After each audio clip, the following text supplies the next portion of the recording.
Have you ever realized that there is a breast without a nipple? But without a nipple.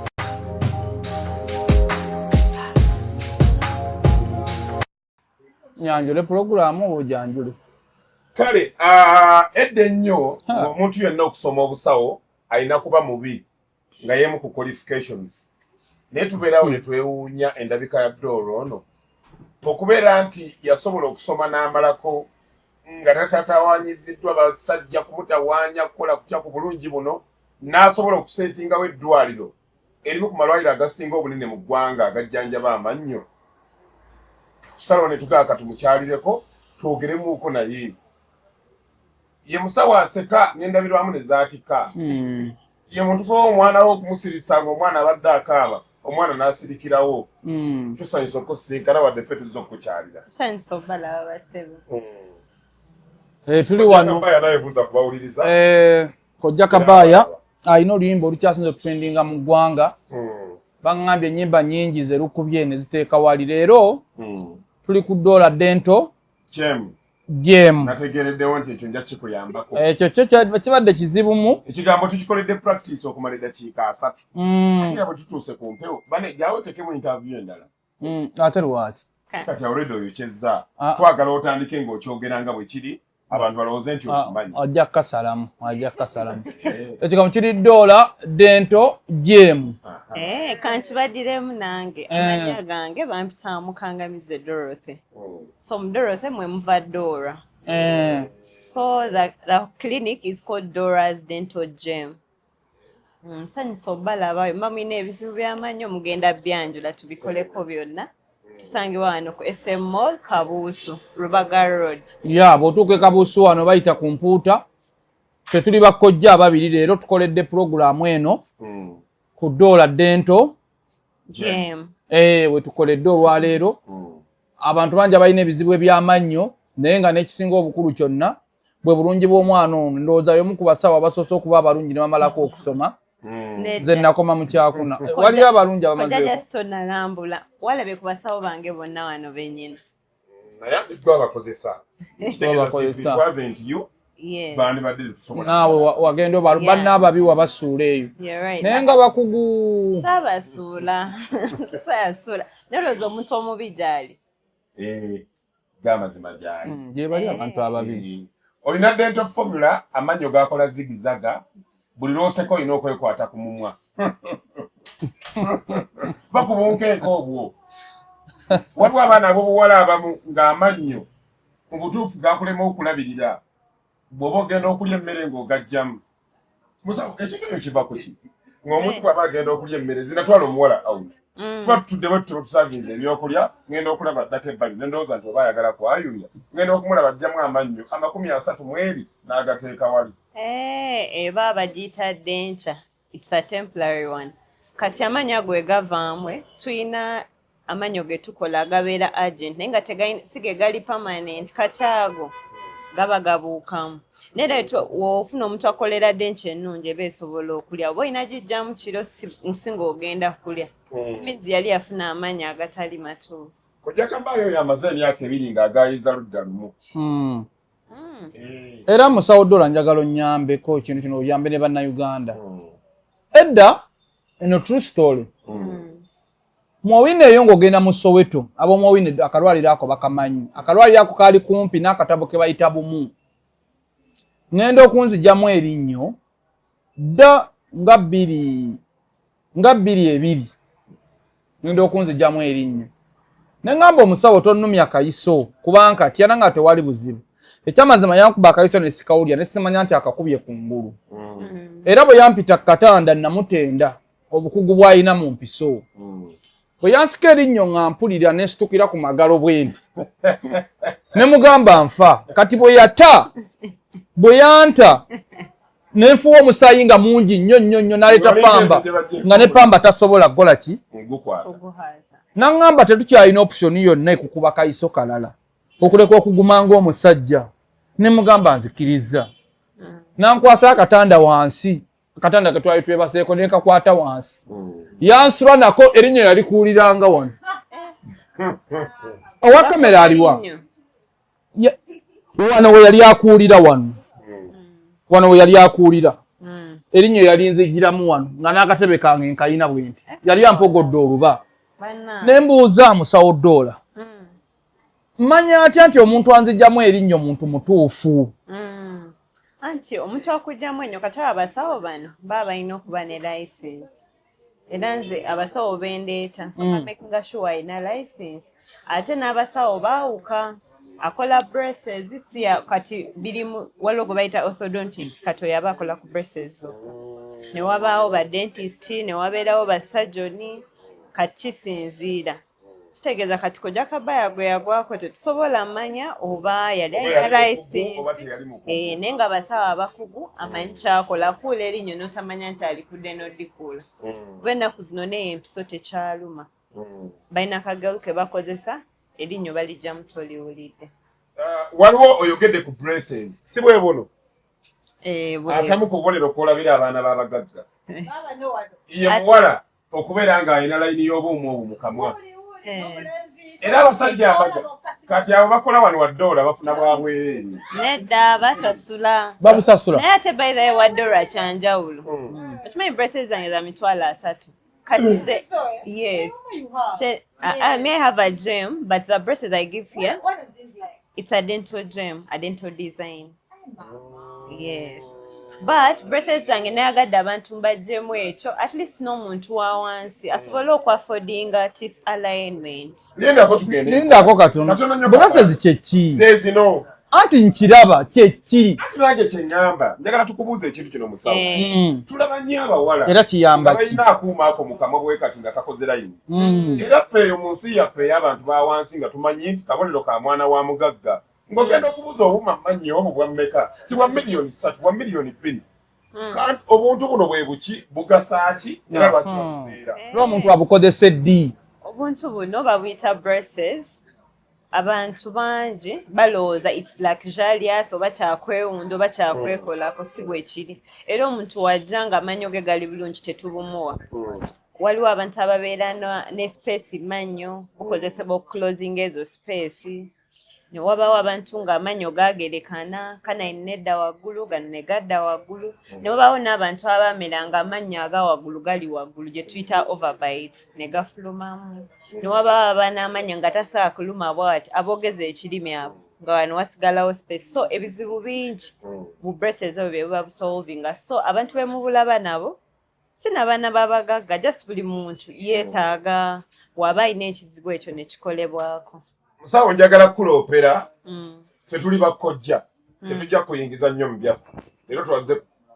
kusinga kwetegereza manyi naye njagala kuloopera abawala abatamanyi kiisinga omuwala nakkuba kiisi amannyo ge ne gakoona agago nga gasongola gati ne gakola kaavu nze waliwo ebintu 5 byensinga okunyigira abawala abakiisinga ekisooka kwe kukola akataba k'amalusu mu kamwa omusajja nakkuba kiisi wenna ng'okoze akataba ekyokubiri kwe kubeera n'emimwa egikaze ne gikola enjatika ekyokusatu kwe kubeera ne bad odor mu kamwa ng'ovaamu akaswa akatali kalungi n'akookuna be bawala ajja okukisinga bw'ati amannyo ge ne gakoona agago n'okulu ekintu ekyo ng'omuntu abadde alina amannyo nga gafuluma mugati muyinza kumuyamba mutya abo nabawadde offer neyo braces ku mitwalo 3 egenda runninga paka ku 31st July omwezi guno gwe tugenda otandika weguggwera we nagitadde bajja braces ezo ziyambako okukakanya amannyo olumu kiva okuba nga space gy'olina temala so olumu omusawo ayinza okulayo gakuddeyo n'agatuuzaayo ne gatereera then n'abawunya akamwa tulina solutions nyingi bingi ebireetera owunya akamwa naye tusobola kugamba after check up ate check up zabwerere mweno offer season consultation yabwerere abasawo bange bonna bakugu we bali nkwegayidde baddiremu ekifo kino bakitegeere ekifo tuli its Dora's Dental Gem tuli ku SM Mall Kabuusu abayita kola oluguudo olw'ebitaala by'e Kabuusu ne roundabout waliwo mall empya gye bayita SM Mall kwe tuli otuukawo otulaba mu nsonda teeth whitening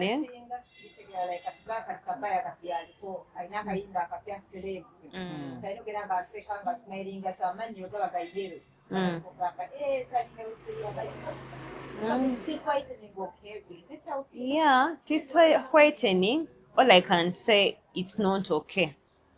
it's a luxury. Nga osalawo kwerusa skin ne bagamba it has side effects but you go for it. Wetukola whitening amanyo go gafuka sensitive.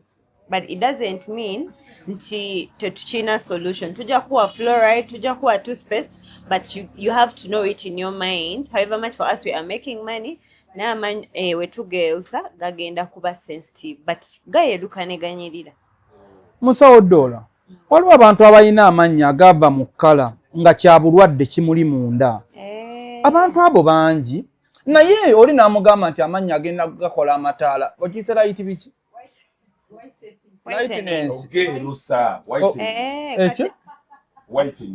Kati Musawo Doola lindako katono. Eriyo abantu.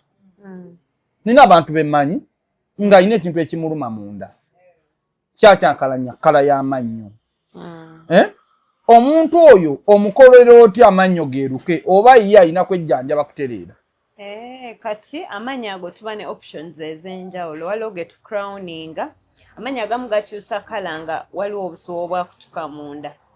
Kati amannyo waliwo getukola root canal ne tuga crowninga. Waliwo getuteekako ze bayita veneers. As I think mutera ziraba ku bayimbi bani. Kuba zo za bbeeyimu. Veneer nako bakambazaako n'olengera nga simayo y'omuntu njeru. Actually, if you have money, okusinga okola whitening, it's better n'okola veneers because veneers you just cover your teeth naye nga teba destroying the upper enamel. Amannyo gange bagabika kye tuyita okuba tikaati mu mmotoka. Tikaati nedda. Mubanga abagataddeko akaveera. Musawo Doola, mubanga abagataddeko akaveera. Akabanga kakoofiira. Kabanga kakoofiira. Kaba kasene mmeka? Kati obo veneers buli kamu kaba kakadde buli linnyo. Kitegeeza amannya 32 ze miliyoni 32. Yogera mpola eno program era abantu ba wansi. Ako ojja kajjamwe. Ojja katemamu. Waliwo ekintu abantu abali kyenjagala mulabe. Ante tekiri luxurious. Tuli wano ku Dora's Dental Gem, right? Yes. Nawe ne kigambo kikuyinze. Dora's Dental Gem. Naye omusawo akugambye nti emiliyoni za sente 32 ze sente ze weetaaga okola veneers okureplacing amannyo gano 30 mu ameka. Ekitegeeza nti buli linnyo lya sente mmeka kakadde. Replacement crowning ate replacement ye yawuka. Kati amannyo go ng'ogayina Mukama Katonda yagakuwa kintu kya mugaso nnyo. Omusawo kankubuuze erinnyo limu liba lya sente mmeka ly'omanya likyasinza okuba ery'ebbeeyi? Waliwo gye bayita implant baya miliyoni 4. Waliwo omuyimbi alina amannyo goyogedde aga miliyoni 4 Mukama.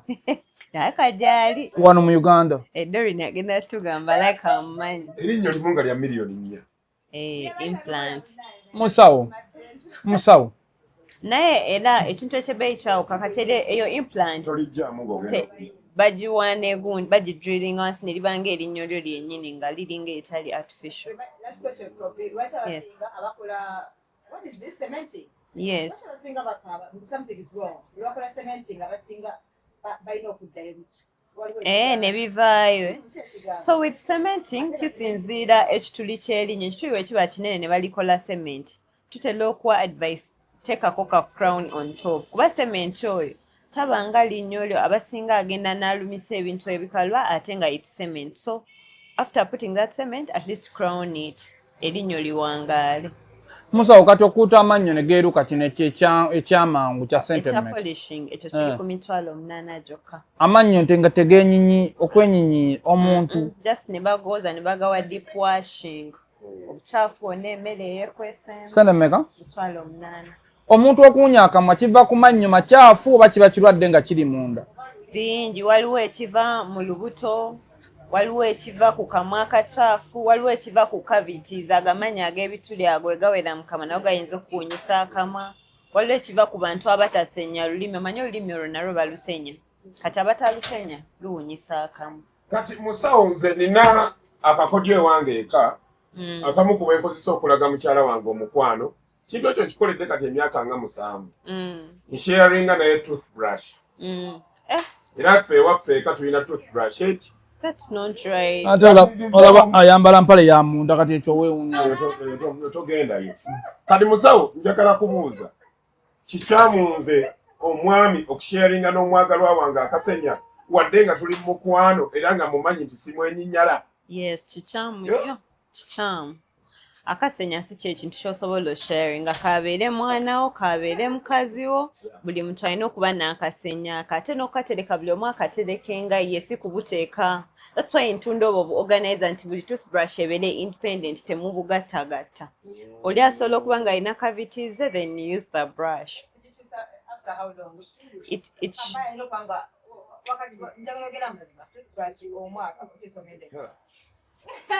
kyo nno ndowooza kankwogere ono anaamala gakatema. Nze bwe mba sitanze mukazi ng'agikasusa kizibu okuzzaawo endala. Nyambaako kweri. No, toothbrush. Ojja katema. Bw'otasanga mukyala wo ow'eka ng'asuddeyo akasenyaako tosobola kugula kapya. Sinze nze kalina ne mukwano gwange mugagga alina apartment Ngezi. Twatukako awaka ne bamuggulira omukazi n'amugamba ŋŋampulira. Toze nakasenya nno buli nabusudde. Ŋŋampulira bwenti. Abantu bakoze batya okwekubiriza oggula obusenya. Era balina busanyisa mirundi emeka bannange. Akasenya ako mu butuufu bwati at least bakinyuma buli mwezi kyusa akasenya. Kuba si kabeeyi. Buli mwezi kyusa. Yes, because endabirira y'akasenya abasinga tebamanyi kalabirira. Akasenya ako waliwo obusterilizer bwe tutunda nga oba ogenda senya soko kateekeko omusterilizer obuka bufe olyoka okasenyese. Kati ebbanga ly'okasenyese. Onaasonyiwa okusala ekirimi ng'ate otunnyonnyoza bukufu. Amazima kankuloopera ebintu bino byonna obinnyonnyole lumu. Ekisooka ffe abamu tusenyesa sabbuuni. Olw'embeera y'ensawo nkubuulira. Eriyo abalaba baayogerera. Omunnyo, sabbuuni, kawukiwuki. Abantu basenza kawukiwuki. N'akayisa ku sabbuuni owa bbulu n'ayisa mu kamwa. Ekyo kimu. Ekyokubiri, abantu abamu eddagala ly'amannyo balijjukira batuuse waka. N'akwata eddagala ly'amannyo n'alinyoola obulago. N'aliyuza ne mu mbiriizi. N'akwata akasenya n'akayisa muli nga bw'akayisaamu. Ekyo kyakubiri. Ekyokusatu, amazima Katonda mu ggulu obusenya tubuteeka mu kakopo awo mu kinaabiro. Okwata bukwasi n'osuulamu ne keegatta n'akaamunno, oggyawo buzzi ku makya n'oyisaamu. Bwe katamala buno obugundi obusenya kugwa sayidi na sayidi nga bulinga omuddo, tetusobola kukasuula kati tandikira awo. Byonna bizingira wamu.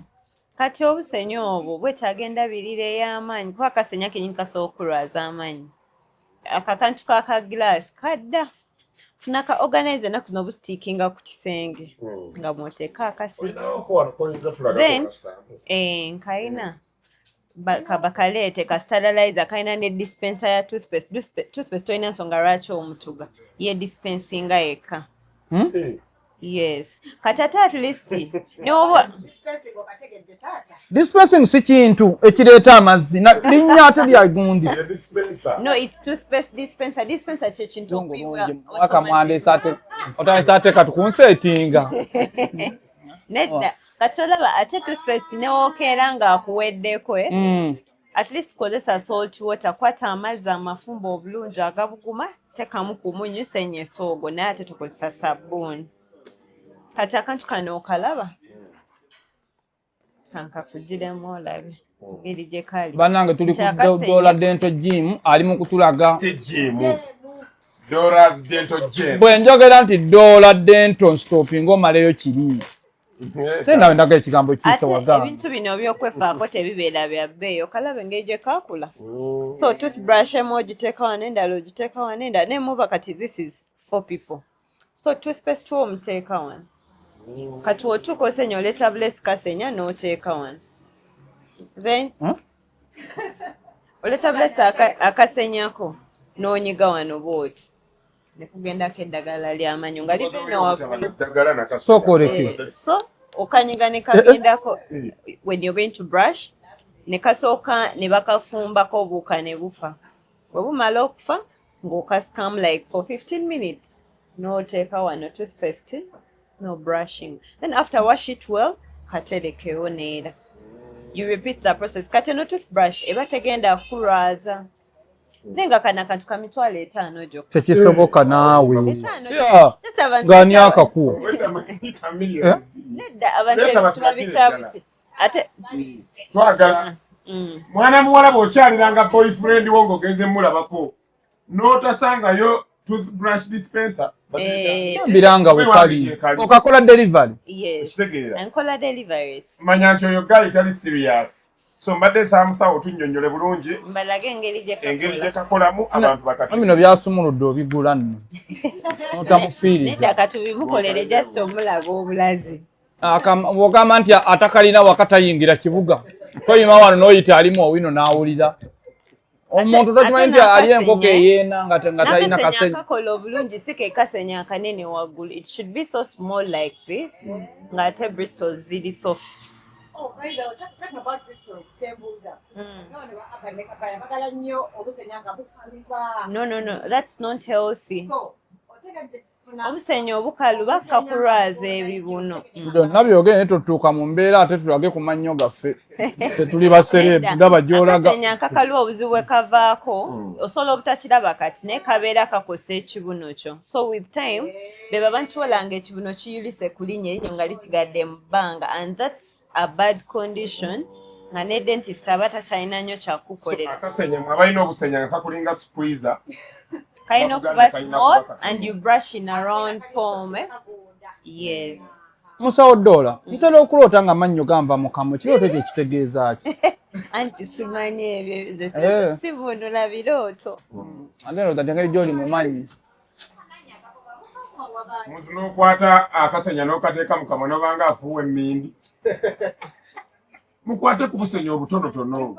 Omusawo ono tumubaleetedde bino tebitera kutambula ebiri serious. Kubanga bikwata ku bulamu bwammwe. Toothpaste ono omulaba? Kaba bannyonnyole. Omuteeka wano waggulu. Musawo tugende empola. Akantu kano kasookedde wano ku Dollars Dental Gem. Gwe nange nkakasa tubale tetukalabangako nze ngenda nako leero. Obusenya mulekerawo okuteeka mu bikopo okubusuula mu bubaketi n'ewalala. Atalina kantu kano waka toli serious mu bulamu. Tandika okunnya. Gamba tetuli serious gw'okayina. So kati oteekako toothpaste wo wane kati asinga bye bateekawo agaano dispense nga naye oba olina omunyiga nakkirira kati wakkirira ojja buzinoonyiga wano ng'olinga anyiga amazzi ntosuulamu akantu kati wookola booti already abeerayo omulaba kati gojja bote if you pick your toothbrush from here you just come and do this notabeera ng'ogira so you place it once more kitegeeza engeri gye kasoobye nsobola okukasalako ne makansi ne kagaziwamukko akadagala literally toothpaste toyina kukozesa mungi oba olina oteekako toothpaste omutinitini abaana ab'obuwala mweyige okuteeka toothpaste omutono okukasenya kinyiiza abasajja ebintu bina ebinyiiza abasajja okujjako TV y'omusajja ku kisenge n'ogiswitchinga tata ng'ate remote weeri okwata toothpaste w'omusajja n'omunyigaanyiga n'akola ebikatakata toothpaste musawo atunnyonnyodde bamutandikira waggulu ate bw'oba oteeka kasenya toteekako mungi atuuke n'okukaawa mu kamwa teekako ka toothpaste katono nnyo ebisigadde biba byangu abamu balina omuze nga nange mwendi okutwala nga mungi ate n'omuwanda ode n'otamufuna otwala mungi ate n'akulema okuleera mu kamwa mungi agenda kukulemesa okusenya but teekako omutini you brush well maybe you can add on later but toteekako lumu toothpaste nga mungi agenda kukulemesa obrushing toothpaste yo omulekako bwoti then you wash your toothbrush yo n'ogikomyawo musawo biki omuntu byasobola okukola tulabye abantu abakaddiye nga talina linnyo mu kamwa n'omulaba ng'oluba lulinga ekintu kyewaŋŋaanya okwogerako ate waliwo n'abantu abakaddiye ng'amannyo gonna mu kamwa agalina okuva amannyo mu kamwa kiba kisiraani oba buba bulagajjavu n'okaddiwa nga tolina mannyo amannyo ago kiri tricky abamu kiri genetico waliwo abantu ng'amannyo gaabwe nga you find the whole family ng'amannyo manafu kati amannyo ago amanafu otagafaako kibeera so risky ofuna obuzibu with time kati amannyo ago endabirira yaago oba olina ogayonja kuva butolinnya ola nga lifunye akatuli yangwirawo mu ddwaliro baliteekemu seminti nga telinatuuka ate ku level ya root canal n'okuluma kiba kigenda kuba worse with time naye kirala abantu abamwe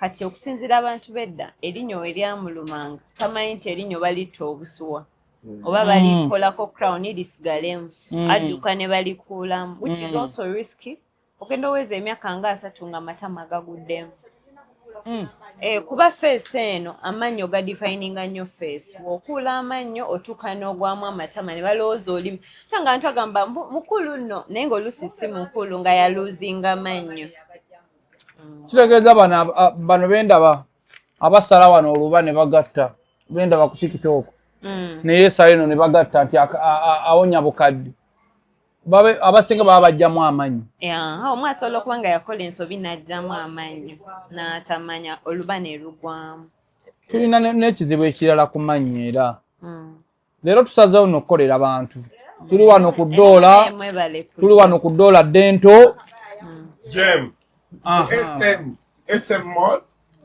Kabuusu SM Mall Kabuusu wano nga ku Mpuuta Doola omukazi tokola ensobi Katonda nnyo kojja kabaaya omukazi tokolanga ensobi nga bbaawo lunaku lw'amazaalibwa ge n'omutonera akasenya oyinza okuba okikoze mu mutima mulungi naye kabonero akalaga nti waliwo omusiirikirira dda naye amannyo ge n'ayagala kusenya soka tugende mu maaso musawo tudde ku mulamu omutonera otya akasenya be serious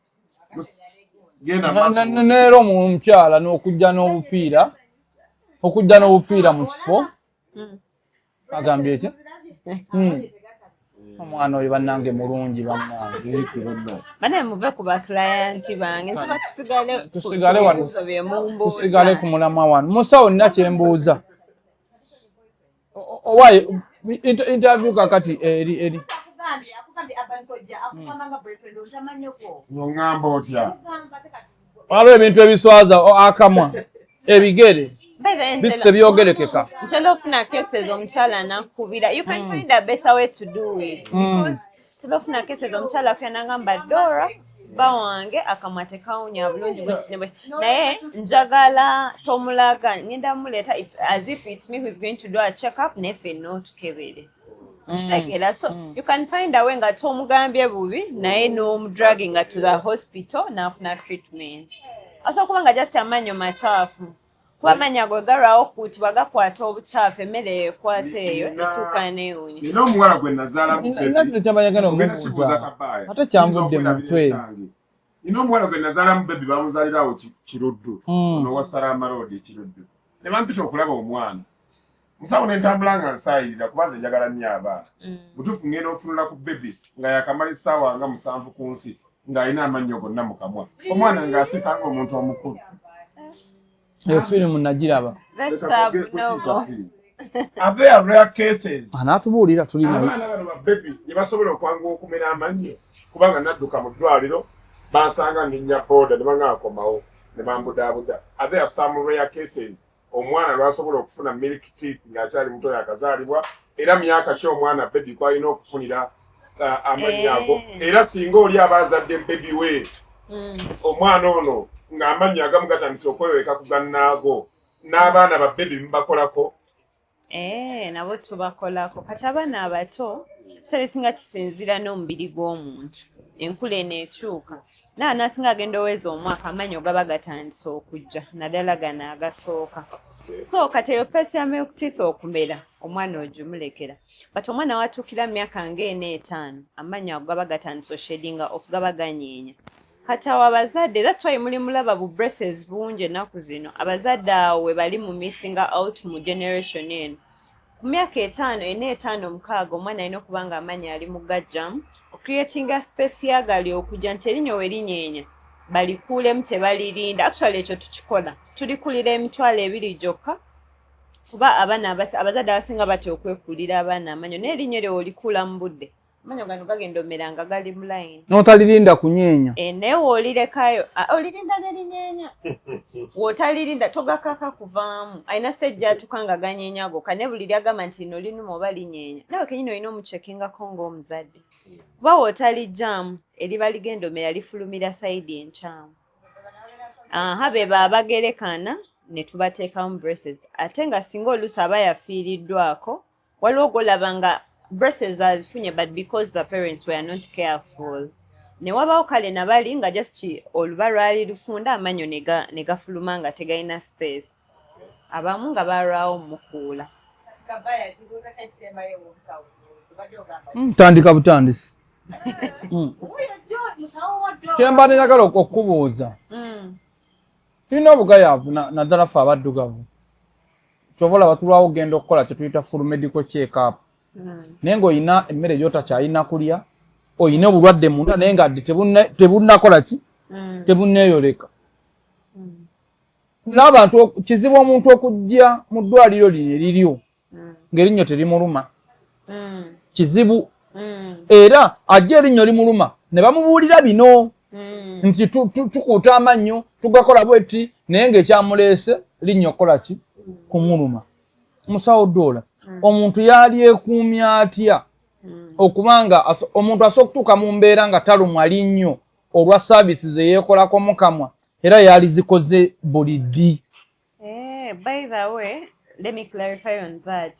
Abantu amannyo tolina linda linnyo likulume omuntu omulamu yenna that's why enaku zino amasomero ngaagala omwana omuto akusomera epya bamuwa medical form agenda akola dental check up nga talina linnyo limuluma naye he goes for dental check up or she goes for dental check up kati omuntu omulamu yenna at least buli luvannyuma lwa myezi 6 beera ne dentist ogenda bakebereko ogenda amannyo bagoozeeko kuba oluusi oyinza okuba nga aliwakako akatandika okulya ennyo naye nga tomanyi naye olinda pain ate pain eyo egenda okujja nga its worse tugenda kutta buswa tugenda kuza mu crowning naye oba obadde ogafa kati nze sikulangako linnyo nalimu but because of the care nti obeerawo amannyo ogooza amannyo togalinda kugenda wantu wonna naye omuntu wa bulijjo buli luvannyuma lwa myezi 6 agenda ewa dentist akebereko agoozeeko. Musawo Doola akantu ako koyogedde ak'okwoza amannyo abantu abasinga bonna bakomplaininga ku kwoza amannyo nti gaviirako omuntu okunyinyiira oba nkozesa olumira otegeera ekintu ekyo ekyokwoza amannyo ne gatandika okunyinyiira kiri buli muntu akuuta amannyo kiba ku mutindo kwenkuutidde amannyo kintu kisooka okitangaazeemu abantu era olina kyanjawulo ki ekintu ekyo kiva ku muntu ng'akikola kumukumu we advise mu mwaka kikolemu omulundi gumu oba ekinene ennyo emirundi 2 kati omuntu afuna sensitivity be bano nga alirezi tayagala kuyonja mannyo ge ye nga yo ku brushing because ntera okuwa abantu electric brushes ezo ziba ne nazo tuzina bagenda direeta mu girabeko sokolekeni amanyi Doola obuzibu bwetusanze buli bumu obuzibu bwetusanze buli bumu interview ebadde etambudde bulungi naye kati abantu bagenda kola tuli mbya kifere kati wuuyooza akasenya akamasanyalaze ako kalina pressure yako nti tewetaaga genda mudere ko okateekako you just place it on neka brushing okatambuza butambuza kati amannyo ago okunyonyoera nga bagooza wokikola kumuffe abamasawo tuba tuadvise nga buli luvannyuma lwa myezi 6 olina okuddamu oyoza amannyo go si kirungi kikola kumukumu nga bagajja fuuka sensitive kaba kasene mmeka kano ka $7,000 naye tolini ku kitiibwa ky'olina naawe okyawoza amukamingi baaka kasenya genda nako naawe oba nze simanyi luzungu obadde ategeeza kukatwala naye amazima musawo nga sikulimbye ze mbadde sikalabangako no akasenya k'amasannyalaze bwe kati bwe kafaanana bannange tuli kasenya k'amasannyalaze kagirako charger yayo then ne kagirako topa yaako so it comes in 3 colors black pink and white so it's more of girls abatwala this pink color kati kagirako obutopa buna because we know after a month ogenda sula akamu oteekeko akalala kati engeri kali akabbeeyi so akakuguza mbu kakozese mwezi gumu that means it can take you 4 to 6 months olwa buno obutopa okyusa mutwe yes ocharginga kino ekya wansi wano woteeka charging kati bwe kakaddiwa buno we buggwayo obuna kano sikagula osobola okujja n'onguza buno osobola okugula buno kati k'amasannyalaze oteekamu buteesi ne keesenya n'emyaka 5 kakola okwatako kamu buno abagago tume bubasenyesa bino ebintu si bya bbeeyi nanga nikiza $7,000 muleke kudaala $7,000 abantu bali mu byalo ezembizzi kumuguwa leka nawe kapaa kuba kati wokateekako bw'oti eppeesa lyako lirino onyigawo nnyo bw'oti okawuya kakwateko olire ndo tokampa wammanzi ndako kati embuuza bw'oteekako akasenya kanaakankana no tekakankana kati eno ye pressure esinga okuba waggulu so ogenda okendeeza wowulira pressure esuse ng'okendeezaako abaana abobuwala akasenyaga temukakozesa ebirala era okinzijje mu kamwa senya mannyo tereka akantu senya mannyo katenyuki akasenya kano ak'amasannyalaze kavibratinga temukakozesa ebirala musenye busenya mannyo otereka akasenya okay. Ndowooza musawo oterufuna keesi ezo ng'oli ate akasenya esa ate n'akateeka n'embira badde nasabye mu mbuuzo ebyamanyi kakati musawo nina ebibuuzo bibiri ajja kukasalamu ekibuuzo ekisooka abantu abamu nze nagamba abaana abo ekimu ku byendabirako omuwala owa kilaasi ye muwala asenya nga tannaba kwebaka naye keesi ezo zibeera ntonoko nti abaana ab'obuwala abasinga n'abalenzi si bawala bokka tusenya ku makya kokka okusenya ku makya n'okusenya omuntu ng'agenda kwebaka kusenya ky'okw'omugaso ekyo kye kibuuzo ekisooka kibuuzo ekyokubiri abantu bangi nnyo abasenya amannyo gaabwe bw'awanda wansi n'awanda omusaayi abantu balina kaboole mmannyo era kaboole akitunnyonnyole kye ki otunnyonnyole kiva ku ki omusaayi ogwo okubeera nti abantu basenya ate ne bafulumya amazzi nga galimu omusaayi ebibuuzo byange bibiri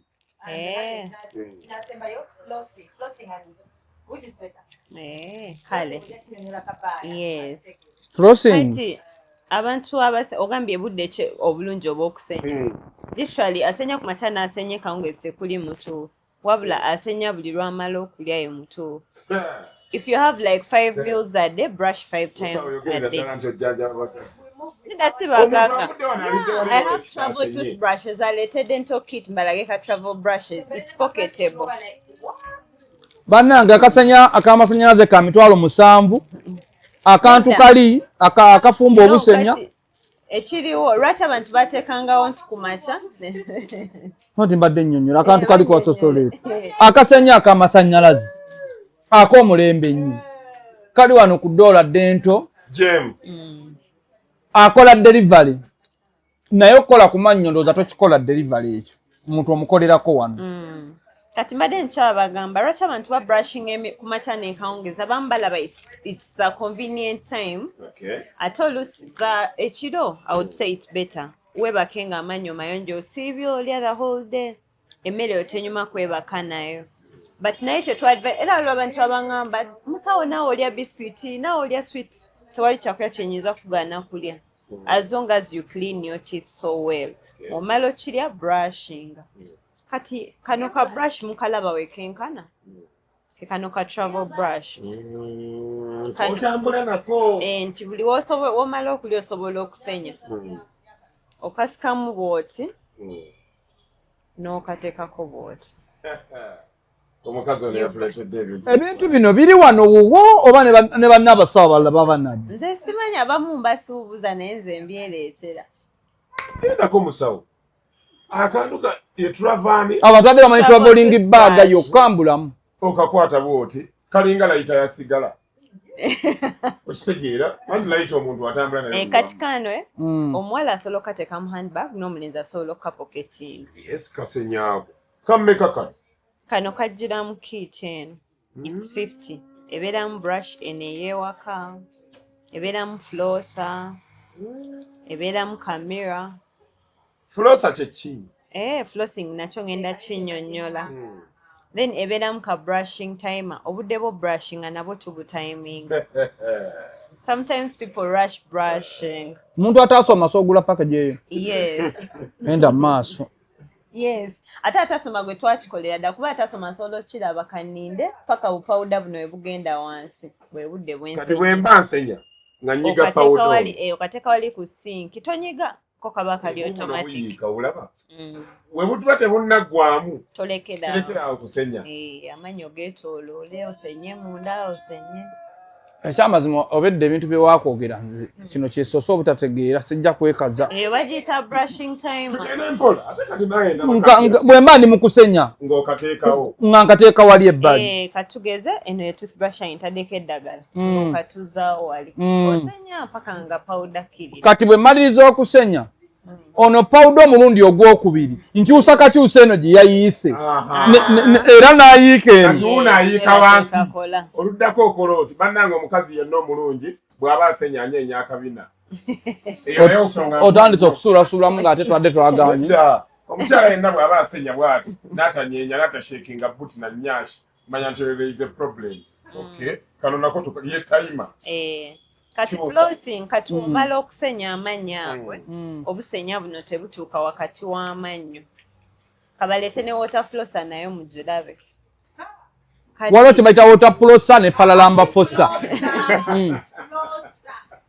no kati olaba kano kali automatic waliwo obuli buflossa obuli nomo temanyi abantu bayinza obulwa okufuna kanwe naye waliwo kali ka flosser akabuli Flossa okirininga wakati w'amannyo olaba amannyo gano obrushinga wakati waago emmere yeekwekawo kati womala obrushinga n'akasenya ogenda mu mirror n'okwata flossa you use a thread yogera luganda munnaye okozesa akawuzi yes n'okasika n'ogenda ng'okayisa mu makati g'amannyo gyemu emmere eyeekwese gwali eyo nga tosobola kulya nswa mbisi kano koyisizzaako okasala womala kubako ku automatic cutter namukwano gwange musawo yalidde okulya enswa embisi ezitambula nga buli wagiteeka mu kamwe etolokera mu ddibu jangu ku Dollars Dental Gem basobole okukolako n'okutereeza leeta kati mbalagire walya kati eno modo yeeraga omuntu alina braces kati abalina braces ate bo flossing yaabwe esukka nti alina flossinga wansi waawa yeeno ayisaayo akawuzi kano n'akayingizaamu n'asika emmere eba yeekweseemu bakazi abanyuma okunywegera naye musawo ddoola kati bo balina ne ke bayita interdentals era abantu abamu bagamba braces bawunya akamwa that means tamanyi kugalabirira kana akantu okayisa wano bwe wati kaba ogenda okayisaayo mpola mpola wansi ne kajjayo emmere eyeekwekayo tuyina ekizibu kwegamba okukola ku mannyo si kukeera kusenya genda kulebuukana nansi weetaaga weewa eddakiika 3 okole ku mannyo nedda processi zino siga nti kya buli lunaku osobola kwewaamu olunaku lumu mu wiiki olwa full time dental care olunaku olwa bulijjo osobola okeera n'osenya naye kati osobola ofunanga weekend kati nga wetugambye flossing water floss eno osobola oba nayo nga once in a week you use it bannange Do I need that thread? Or I just no you can opt for one kyekiki ekyo kati osobola osalawo kimu kati okufulossinga okuyisaamu makati omwe osobola osalawo waliwo abantu abatalina budde bw'akawuzi buno ate sika ate koloota so muno bagiyita water flosser oyiwa muno amazzi so kano okateeka kuno bwoti ekituufu n'abasawo b'amannya ab'ewaffe egganda bino tebabimanyi so oteeka naye nga ffenna buli omu gy'addukira omala oteekamu amazzi muno abasinga n'ogenda ku YouTube n'oteekamu water flossing they will train you kati kugirako obutopa bungi kuliko akolulimi ke kabeeranga ejjiiko kabeeranga ejjiiko bwe kati nakalongoosa olulimi so okateekako wano waggulu no amazzi jjukira already mwegali kati kuliko power button wokateekako okawulira kavibratinga kati ko okalaba kati otuzi wali otuti naye kali mugezaako tusika so n'oyisa ku lulimi mpola mpola n'oluyisaako obukyafu obwo kyembuuza kano nga bw'okakutte nteekamu muno amazzi mu kano akacupa kano akawansi kolabye nzijjako ekitegeeza kino kyosibye eno wansi luseke kano kawota gundi lindako katono tontwala speed lindamu katono kino kyotadde wano wansi tekirina kyekikola kajja mazzi eno gassa mu kano eno ye tuulu eno yekola nze nakutegedde doli yatanaba kati akano kalimi we kaggwa osobola waliwo kano akaleeta pressure y'amazzi amatini kateekako booti bakasitoma abo batutadde ku bunkeeti katwogereko omwana oyo mugenda nsaba munsonyiire ba client ajja kukasalamu ako buli ayingira wanangirira anti abantu abafa kumanya baba balungi omukazi agambye akasenya akake ka 7,000 amaduuka gonna mwe tugulamu obusenya bwa 12 alina eddagala ly'amannya ery'emitwalo 10 ono yennyini kati osuubira omuntu okujja wano omuwagira nga alabika ati kati kano kabanga kasenyera okateekako soko kakozesa amazzi nti ko ku muntu alina speed nga toyina budde kudda mu kawuzi so ko kakuba ne kakuyamba kalina bu pressure ng'obwa taapu kasika amazzi nga olaba entebe yaffe y'amannyo pressure gyereeterako amazzi songulufu kutwalira ejjinja waliwo ka clinic kali ku luguudo baluyita lubasironi olufonkonako owulira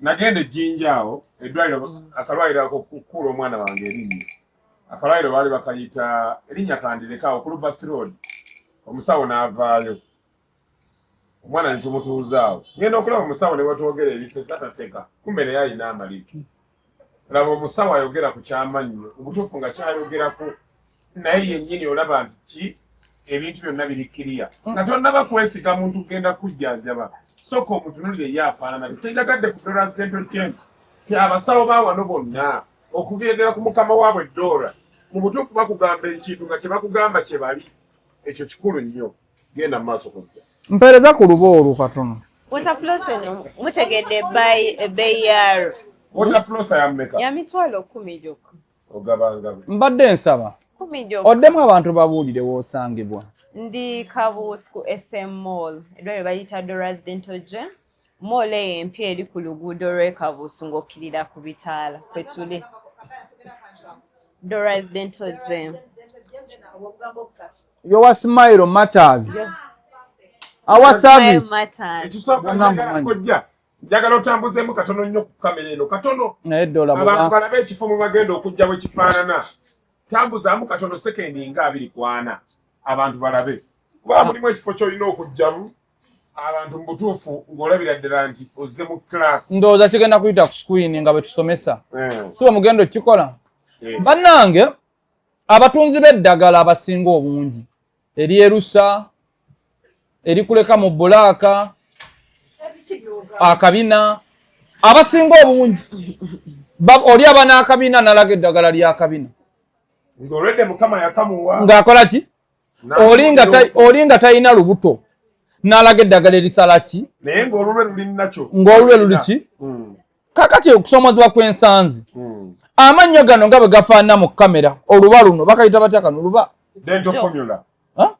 it's a Joe dental formula jo amannyo ga dola galinga akantu kano tebirina njawulo amannyo gano wakola makole n'osala nti okuba olina amannya aganyirira naawe ojje mu mannyo oba amannyo ofaako mafe ngafaako bufi kubanga omuntu ajja kujja ngaayagala mannyoko gagaani ngafaako nate n'ekirala nti amannyo kiva mu ndabirira gy'ogalabirira oba togalabirira era amannyo gakufaako ne gaba gabadde malungi gasobola okufaako gasobola okugubako kati nze nyina toothpaste gwenguza abantu nga brighteninga amannyo ageerusa ng'omuntu tazze kukola ku gundi nga tazze kukola whitening but waliwo toothpaste gwe tukozesa agacamula wammeka bamutuwe bamuleeteko leeta ku toothpaste oyo acamula amannyo ne SP6 nedda akozesa oluganda anti lyerinnya ly'eddagala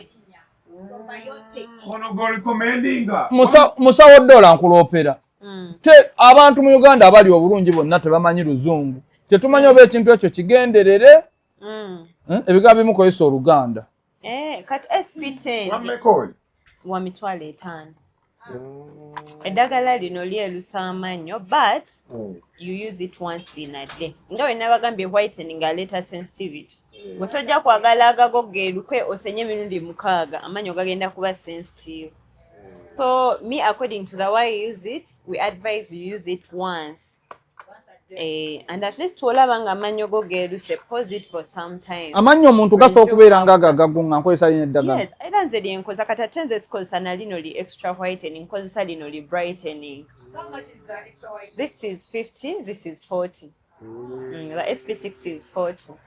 Kati lino lyeri omuntu nga amannyo go si mabi but toyagalako kayero kagajjeko just to keep nga machamufu. Oba okozesa lino. Ekyeddagala ne bw'olaba basiriikiridde lyo libasoose okukkiriza nti lya bbeeyi okuwolaawola oba wagizi. Naye wakali bakamate. Okuwolaawola kubadde kungi. Ate ekinneewuliza ne mukama waffe atidde eddagala ly'etaano. Biri byonna obedda alyokke. Bannange eddagala ly'amannyo mulirabye lya $500. Musawo ddoola abantu bangi abatamanyi twali eddagala erisukka akasanvu naye nga mugagga alina bizimbe. Bangi nga yamanyi bika bya ddagala liryotegedde. Nga manyi akasenya kabbiri ebyo. Ate abamu bagula eddagala lirimu kasenya. Abagula eddagala lirimu akasenya. Era bw'otwala eddagala teririmu kasenya agamba lino kola ki? Musawo ddoola atulaze eddagala lino lya $500 ery'enjawulo mu kamwa. Ate akulaze nti osoddigulirako ne lino ery'essatu lino osobola oddikuuma nga lingi oba bwe kiri. Olikozesa omulundi gumu mu lunaku. That's what I advise. Olikozesa ennyo amannyo gajja kuba sensitive. Likozesa ekitiini. Omulundi gumu enjawulo ngirabira mu bbanga ki?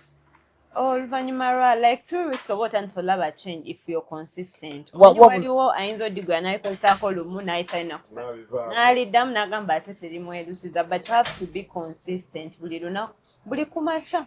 Nkozesa lino eddagala omulundi gumu olunaku naye mu mirundi emirala nkozesa eddagala lyange erya bulijjo. Yes. N'eddagala lya bulijjo era baira abantu kye batamanyi eddagala ly'amannya eryo lyawuka. Wambuzzaako ku bantu abava omusaayi mukama waliwo eddagala eriwonya ekizibu ekyo. Ebibuna ebyo nabyo byetaaga health care. Bifuna abamu bakozesa akasenya akakalwa ne babidamaginga ate abamu biba ebibuna ebyo bifunye infection. Ne mukama mujjamu infection. Kati infection eyo otagitreatinga ebibuno binaafa netandika okuleeta omusaayi. Kati waliwo eddagala eddala baliyita parodontax lya bibuno bireeta musaayi lyo liwonya ekyo. Ate waliwo eddagala ericontrollinga sensitivity, waliwo eriwonya bad breath. So ne toothpaste one we have to watch out. Ebanga routine nga olaba ebizibu nti this does this that ne toothpaste oba olina okuba ne routine walyo. Ekitegeeza omuntu ng'omukyala bw'akola atinento ku lubuto naawe ddoola bw'osobola okufa ku mannyo g'omuntu. Yes. Okuba ng'afaayo n'omuwabula nti kola booti nti toli ku kyakkuula bukuuzi. Abasinga bansinkira ne WhatsApp n'atatuuka na wano naye nagamba Dora nyina ekizibu kino na kino ne mmanya ebintu by'omuwa. Bwe mmanya eby'omuwa mukolera package ye ne ngiweereza. Ambe Mungu akuwangaze. Eno bagiyita parodontax ab'ebibuno ebireeta omusaayi. Then eno mouthwash abasinga bagitambu eyokya but you can have it ng'ogikozesa at least once in a week. Ebibuno ebyo okubeera healthier. Obutafuna eyo infection ereeta bleeding lusi bitadde ku mannyo. Kati once in a while olina okukozesaako ku mouthwash. Mouthwash eno ogikozesa after brushing, rinse like 3 times. Tomira naye wandula omala okurinsingamu obiwandula. Then after toyisaamu mazzi lireke lisigalemu for some time. Kati nga bwe biri awo byonna obirina gwa ewaka birinze. Byonna mbina. Nabakoyako ne video nga mbanyonyola engeri gye babikozesa. Bakazi betulina okuwasa.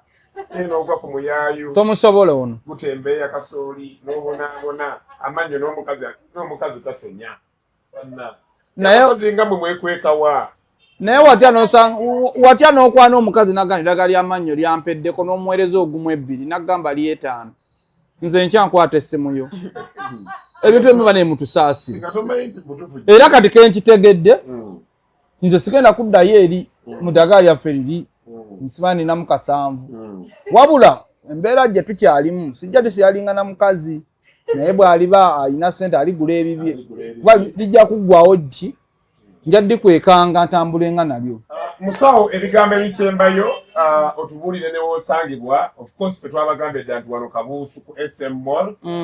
Naye naawe yongera onnyonnyole mugulawo nnaku mmeka working days, ssaawa mmeka n'ebirala ebiringa. Na biki bye wandiyagadde okugamba abantu ebikwatagana n'amannyo ebitalekeka?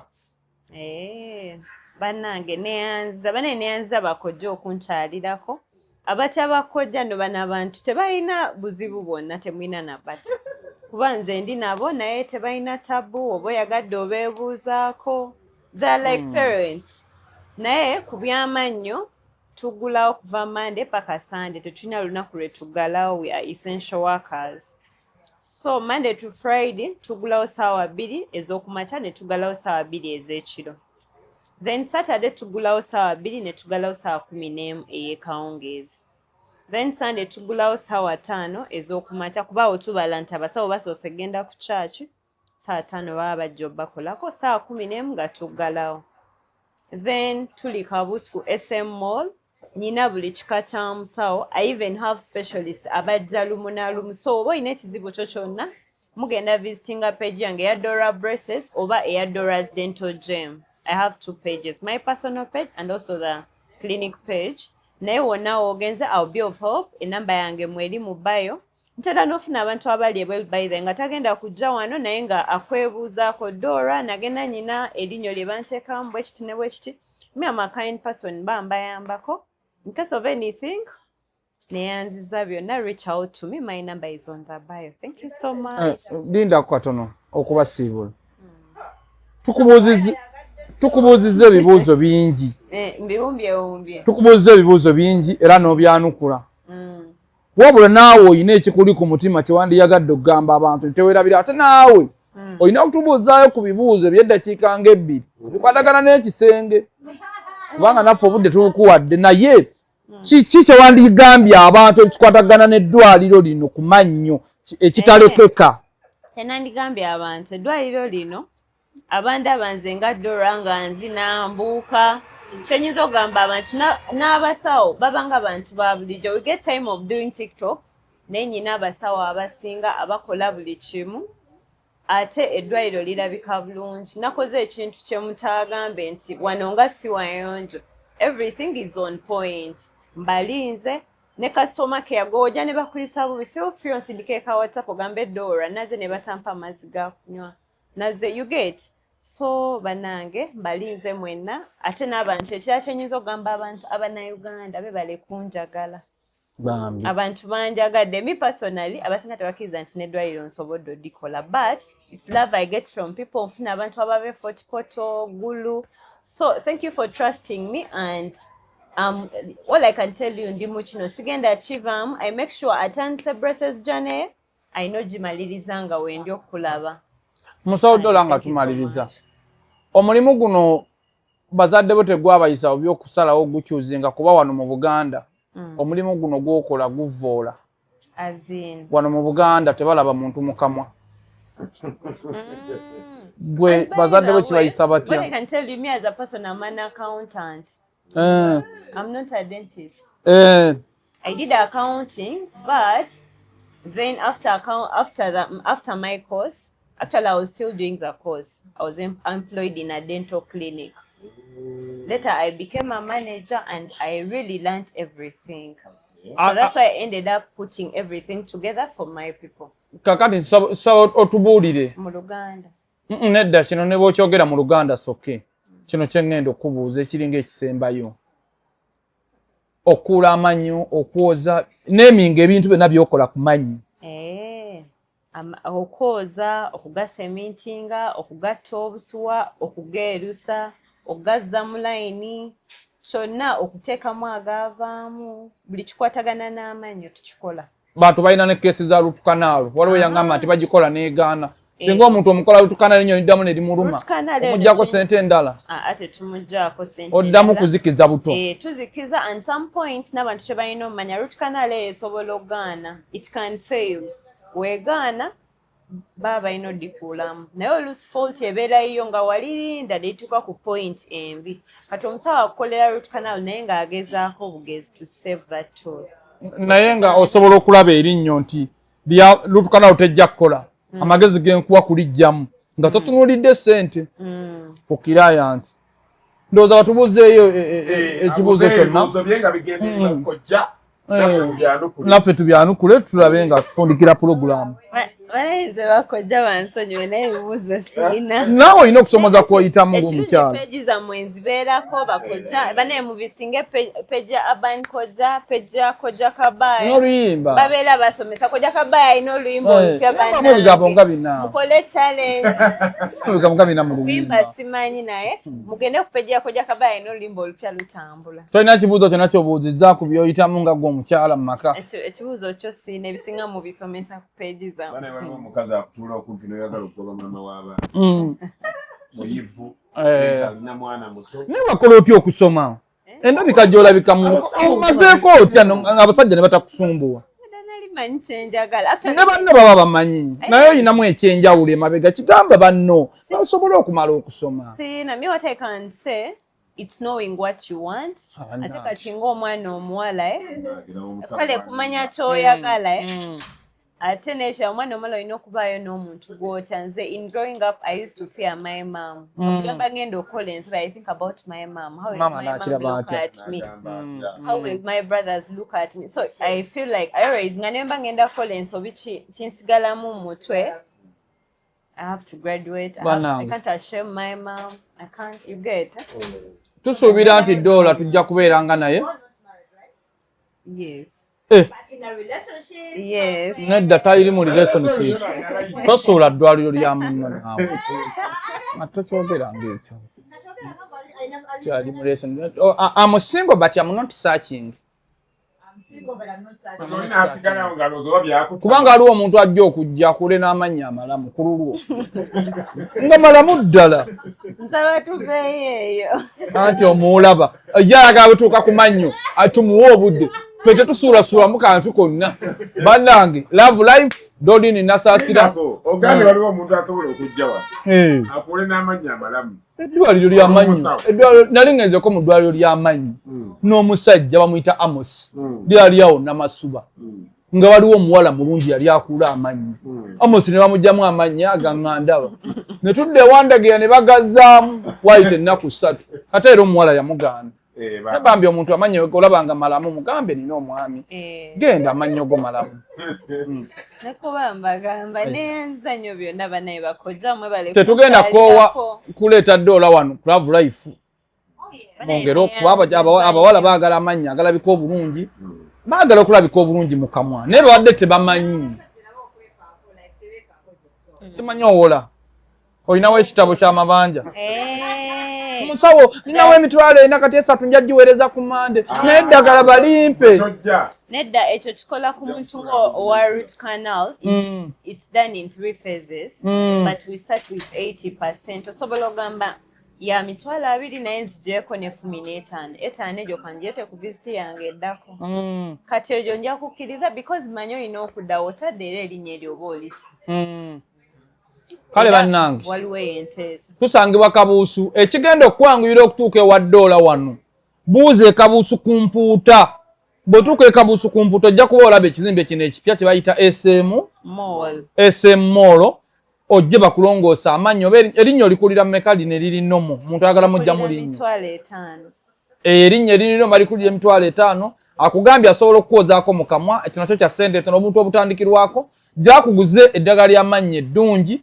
ekirala atulaza akantu akakuuma obusenya ffe tugenda nako akabugira simanya nekooki obuwuka ate n'eddagala n'otalinyoolanyola bannange eddagala lyawaka liguba ne libanga erivudde oba mu kisibo ky'ente buli omu n'akwatira eddagala n'anyiga n'akola ki atulaza akantu akakola ebintu byonna agambe netokongeza bambi kale kaawo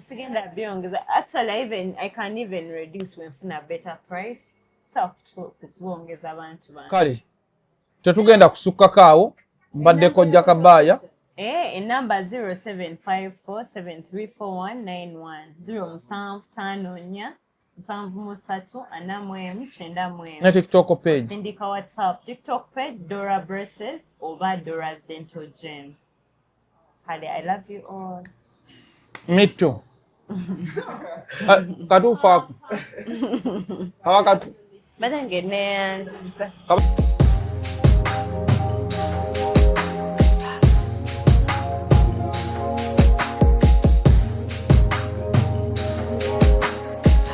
Have you ever realized that there is a breast without a nipple? But without a nipple.